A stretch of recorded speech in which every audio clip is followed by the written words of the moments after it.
오늘 아침을 달군 화재 사건을 집중적으로 들여다보는 사건 돋보기 시간입니다. 네, 김은배 전 서울경찰청 국제범죄수사팀장과 함께합니다. 어서 오세요. 안녕하십니까. 안녕하십니까. 네.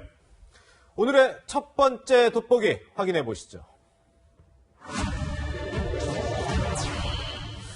용변 볼 때도 CCTV가 저 사진만 봐도 누군지 알겠는데 신창원 아닙니까? 휘대 탈취범이 신창원인데요. 제가 예. 경력계 근무할 때도 예. 저도 신창원의 아버지하고 동생이 우리 관내에 있었거든요. 예. 제가 24시간 잠복을 했었습니다. 저것 때문에. 모든 경찰이 했었는데 네. 신창원은 사실은 참 우리나라에서 그 현상금이 그때까지 최고로 많이 붙은 지대 탈취범이었는데 내용은 이렇습니다. 신창원이가 14살 때 처음으로 이제 그 절도를 했는데 그 아버지가 경찰에서 혼박을 했는데 아버지가 소년을 보냈어요. 그 나온 뒤로부터 절도를 생각을 하다가 1989년 그 3월경에 그 서너 배를 뭉쳐가지고 강도단을 만들었어요. 그래서 이제 금은방 같은 걸 터는데 문구점 주인을 살해하게 돼요. 그러니까 이제 그 당시에 3명을 잡혔고 신창원이는 도주를 했는데 6개월 만에 검거가 됐어요. 그래서 무기징역을 받고 복역 중에 있었는데 청송에 있다가 이제 부산교도소로 옮겼는데 97년도에 1월 달에 교도에서 탈출을 합니다. 근데 그 탈출 내용이 참 재밌었어요. 그 당시 보면은 아마 그 탈출하기 위해서 그 징역형은 노역을 나가거든요. 그 노역을 나가서 세톱을 하나 준비한 거예요. 그래서 2층에는 화장실에 그 1.5cm 되는 쇠가 이렇게 화장실에 창문이 있는데 그거를 4개월 동안 갈랐다는 거예요. 그리고 그 빠져나가려면 몸이 날씬해야 되겠지 않습니까? 그러니까 본인이 살을 뺐는데 한 20kg 정도를 뺐다는 거예요. 그래가지고 그걸 넘어가서 탈출했기 때문에 그 당시에 처음에는 일반 탈취범도 있지만 교도소를 탈출한 사람이 많지 않았거든요. 그래서 찾기를 시작했는데 2년 6개월 동안 도망 다녔을 때 경찰관들한테 비상을 걸어가지고 찾았는데 만나면은 도주를 한 거예요. 격투도 했고 또 그리고 일부 형사는 공을 세우려고 자기 아는 지인을 동원해서 그 신창원에 사는 집 습격했는데도 격투를 해서 빠져나갔어요.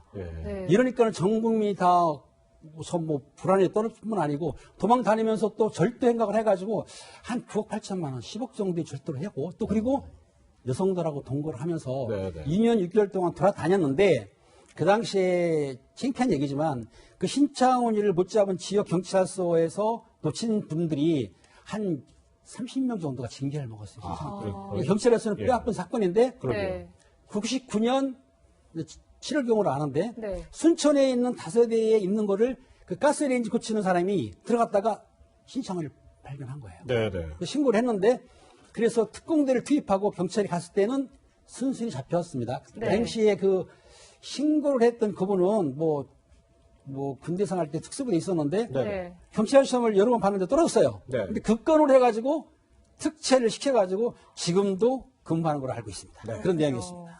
그런데 이 신창원이 다시 잡혀가지고 광주 교도소에 수감 중이었잖아요. 근데 인권위 진정을 제기했다는데 뭐 어떤 내용인가요?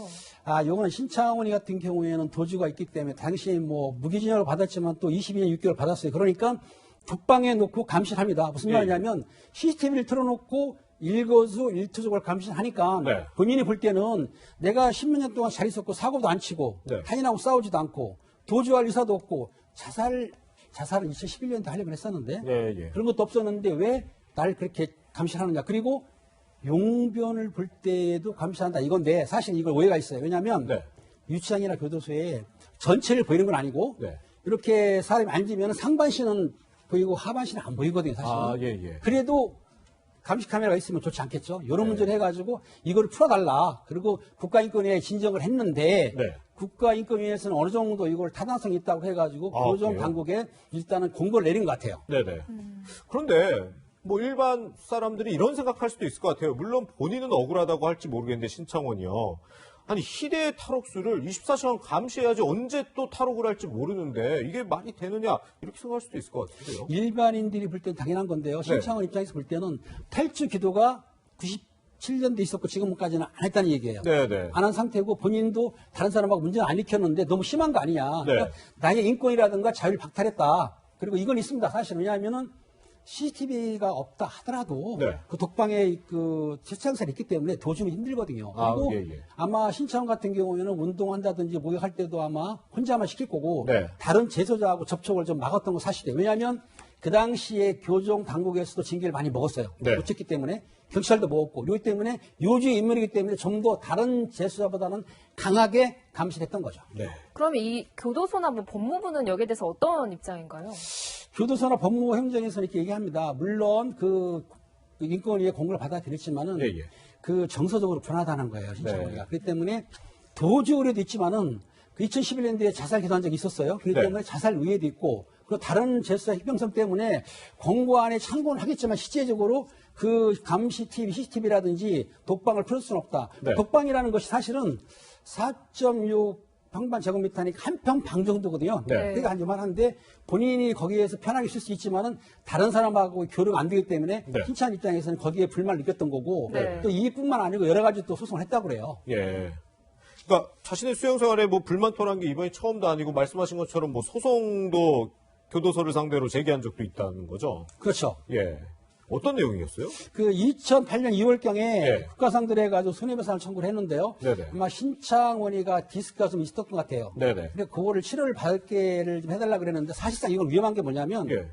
신창훈이가 그 당시에 좀 몸도 빠르고 운동을 했기 때문에 외부로 나가게 되면은 병원에 도주할 수 있기 때문에 막았고 또 네. 편지 같은 경우에도 교류를 좀 막았던 것 같아요. 아. 투입 시장도 막았기 때문에 예. 이런 문제를 가지고 나한테 침해딸애가 손해배상 청구해서 한 100만 원 정도 받은 적도 있는데 아, 그래요? 지금까지 아무튼 편지를 못 보냈다, 자유를 침해했다, TV를 못 봤다, 수갑을 채웠다 이런 걸로 해서 4건 정도의 소송을 지금 걸었다는 겁니다. 네. 그렇군요. 네, 희대 탈옥수 신창원 관련 이야기 해봤는데요.